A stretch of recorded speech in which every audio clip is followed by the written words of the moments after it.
نبی کریم صلی اللہ علیہ وآلہ وسلم کے دور میں، آپ کی حیات طیبہ میں، ہر شخص مسجد میں آتا تھا. یعنی یہ تو ممکن ہی نہیں تھا نا کوئی شخص نہ آئے. تو وہ ایک آیا تھا نا نابینا شخص، معذور، نبی کریم صلی اللہ علیہ وسلم سے آ کے اس نے کہا کہ اندھیرے میں مجھے کوئی لانے والا نہیں ہوتا، تو مجھے آپ اجازت دے دیجئے کہ میں مسجد میں نہ آیا کروں.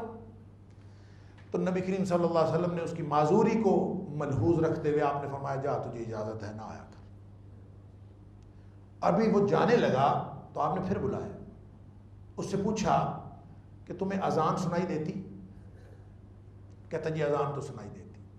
تو فرمایا پھر تو آنا پڑے گا، پھر کوئی اجازت نہیں ہے باوجود معذوری کے، پھر کوئی اجازت نہیں، پھر تو آنا پڑے گا. اللہ، اتنا ضروری. لہذا صحابہ کرام کو یقین تھا کہ جو شخص مومن ہونے کا نام لیتا ہے وہ مسجد میں نہ آئے، یہ سوال ہی پیدا نہیں ہوتا. ماحول یہ تھا. منافق کو بھی مسجد میں آنا پڑتا تھا کیونکہ سب کو سمجھ آتی تھی کہ یہ اس نظام کا حصہ ہے. اگر ہم نماز کے لیے مسجد میں نہیں جائیں گے تو ہم تو اس کا حصہ ہی نہیں ہے، ہم تو باقی رہیں گے ہی نہیں. لہذا ہر شخص مسجد میں آتا تھا. نبی کریم صلی اللہ علیہ وآلہ وسلم نے، اور جو شخص نہیں آتا تھا، صحابہ کرام کو یقین ہوتا تھا یا تو بیمار ہے یا اس کو کوئی عذر لاحق ہے. سارے اس کے گھر پہنچ جاتے تھے اس کی تیمارداری کرنے کے لیے کہ مسئلہ کیا ہے، کیا بنا، کس وجہ سے تم نہیں آئے. قرآن کہتا ہے وَإِذَا قَامُوا إِلَى الصَّلَاةِ قَامُوا كُسَالَىٰ. منافقین کا دل نہیں کرتا نماز پڑھنے کے لیے، لیکن ان کو بھی پڑھنی پڑتی ہے. وہ آ کے کھڑے ہوتے ہیں بے دلی کے ساتھ، بادل نخواستہ. نماز ان کو بھی پڑھنی پڑتی ہے. اسلام کا معاشرہ، اسلام کا نظام تو یہ. ایسا ممکن ہی نہیں کہ مومن ہو، نام اسلام کا ہو اور دعویٰ ایمان کا ہو اور اپنے گھر سوئے رہیں اور نماز پڑھنے کے لیے کوئی آئے ہی نہ، الا یہ کہ کوئی عذر لاحق ہو. سورہ نور کے اندر فرمایا کہ ہر چیز، دنیا کائنات کی ہر چیز جانتی ہے کہ اس کی نماز کیا ہے اور اس کی تسبیح کیا ہے.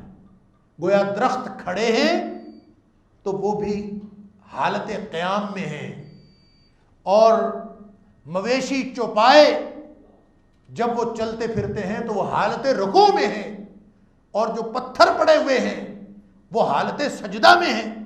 یوں پوری کائنات میں ایک نظام ہے صلات کا، اور نماز جو قائم کرنا ہے وہ اپنے آپ کو اس پورے نظام زندگی کے ساتھ، بلکہ نظام کائنات کے ساتھ ہم آہنگ کر دینے کا نام ہے. جب انسان رکوع کر رہا ہوتا ہے، جب انسان قیام کر رہا ہوتا ہے، جب یہ سجدہ کر رہا ہوتا ہے، جب یہ جلسے میں بیٹھا ہوتا ہے، جب یہ تشہد میں بیٹھا ہوتا ہے، تو حقیقت میں یہ نماز کی کسی نہ کسی اس کیفیت میں ہوتا ہے جو پوری اس کائنات کے نظام کی، اس پورے کائنات کے نظام صلات کا حصہ ہے. اس کے ساتھ ہم آہنگی اصل میں یہ سمبولک ہے کہ یوں میں اللہ کا غلام ہوں، جیسے ساری کائنات اللہ کی غلامی کر رہی ہے، میں بھی اللہ کا غلام ہوں. یہ اللہ کی غلامی کا سب سے پہلا علامتی اظہار ہے.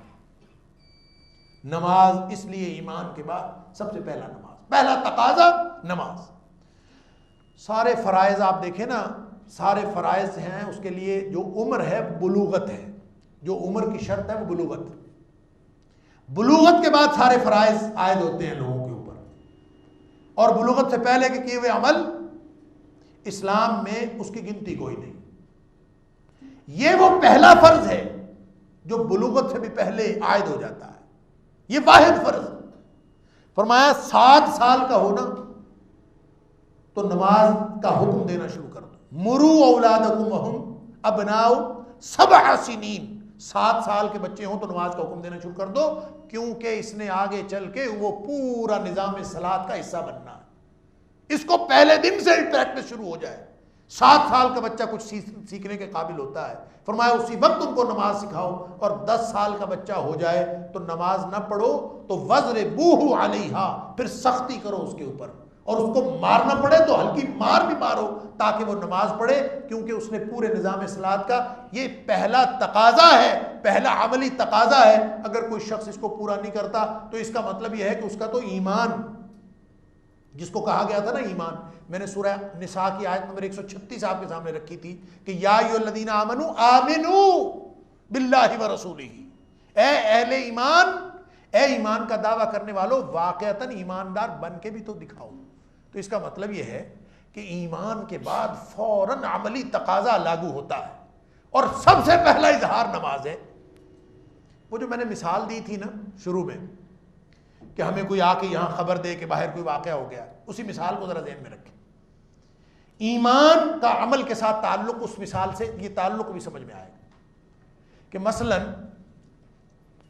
اگر ہم نے اس کی خبر پر یقین کر لیا کہ باہر کوئی واقعہ ہو گیا ہے، ہم نے اس کی بات پر اعتماد کر لیا، تو اس کے بعد میں یہاں اسی طرح سکون سے درس دے سکوں گا؟ آپ اسی طرح پرسکون طریقے سے بیٹھے رہیں گے؟ سوال ہی پیدا نہیں ہوتا۔ اس کی بات کا یقین کرنے کا مطلب یہ ہوگا کہ ہم فوراً اٹھیں، فوراً ہم سرگرم عمل ہو جائیں، اور جو واقعہ ہوا ہے اس کے بارے میں وہ جو واقعہ جو ہم سے تقاضا کرتا ہے ہم اس تقاضے پر سرگرم عمل ہو جائیں۔ یہ لازمی نتیجہ ہے اس آدمی کی خبر پر اعتماد کرنے کا۔ لہذا کوئی شخص ایمان کا اظہار کرتا ہے تو ایمان کا اظہار کرنے کے فوراً بعد اس کے اوپر عملی تقاضا لاگو ہوتا ہے، پھر اس کا سکون اڑ جاتا ہے، اس کی راتوں کی نیندیں اڑ جاتی ہیں، وہ سرگرم عمل ہو جاتا ہے۔